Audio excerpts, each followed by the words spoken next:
Bagaimana caranya seorang pemimpin bisa memberikan feedback kepada anak buahnya? Bagaimana caranya seorang coach profesional, coach dalam dunia olahraga, kasih feedback kepada kliennya atau kepada para atlet yang dia harus perbaiki kinerjanya atau performance-nya? Bagaimana caranya seorang tua bisa memberikan feedback kepada anak-anaknya? Nah, pada kesempatan ini, saya ingin sharingkan sebuah teknik yang sangat terkenal, namanya Pendleton Model.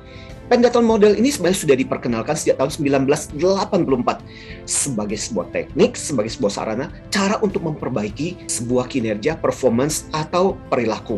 Ada 6 langkah dalam Pendleton Model ini yang bisa Anda lakukan dan bisa Anda terapkan untuk menjadi seorang coach, menjadi seorang leader yang lebih bagus pada saat ketika Anda harus belajar memberikan feedback Anda. Yang pertama adalah dimulai dengan sebuah kontrak yang jelas. Isinya begini.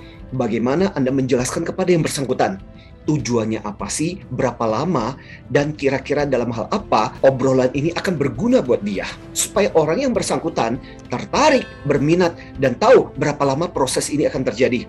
Yang kedua, obrolan di dalam feedback ini justru dimulai dengan bukan Anda langsung kasih tahu apa yang mesti dia kerjakan, tapi dimulai dengan sebuah pertanyaan yang simpel, yaitu apa? Menurut kamu, apa yang sudah kamu lakukan dengan baik? Biarkan dia bercerita. Soal benar atau salah, itu urusan nanti. Yang penting adalah dapatkan dulu cerita menurut versi dia, apa yang sudah dia lakukan dengan bagus. Berikutnya, di tahapan yang ketiga adalah versimu sebagai seorang coach, sebagai seorang leader, sebagai seorang pembimbing, sebagai seorang guru, sebagai seorang tua. Menurut Anda, apa yang bagus yang sudah dia kerjakan?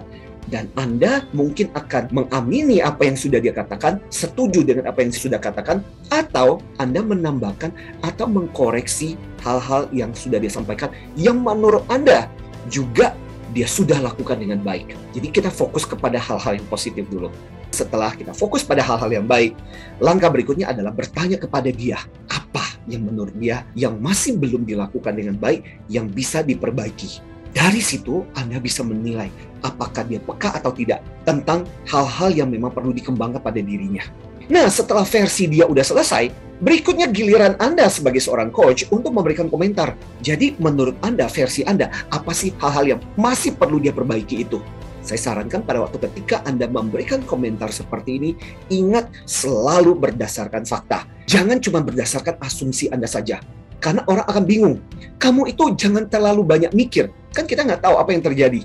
Tetapi misalnya contoh, yang bisa kita katakan adalah, lihat ya, yang kejadian seperti ini, pengalaman seperti ini, data-data seperti ini, menurut saya inilah yang terjadi. Jadi, ketika Anda memberikan feedback, harus berdasarkan data dan usahakan spesifik. Dan terakhir, setelah Anda membicarakan mengenai sisi-sisi baiknya dia, dan juga membicarakan mengenai sisi-sisi kekurangannya dia, saatnya bagian terakhir dari Pendleton Model ini ditutup dengan sebuah action plan yang jelas. Bikin rencana, strategi ke depannya, apa yang harus dia mulai kerjakan. Kalau perlu, ingat untuk lebih spesifik. Anda bisa melakukan apa yang saya sebut dengan SKS. Apa yang harus dia stop, apa yang harus dia hentikan untuk jangan diulangi lagi. K, apa yang dia mesti keep atau terus-menerus lanjutkan. Dan terakhir adalah start, apa yang mulai dia harus lakukan. Semakin spesifik, semakin jelas, ini akan semakin menolong dia untuk tahu apa yang harus dia kerjakan. Dan jangan lupa ya, untuk dimonitor dan dievaluasi. Kita bisa menyepakati kapan akan dilakukan evaluasi lagi untuk melihat apakah ada improvement atau tidak.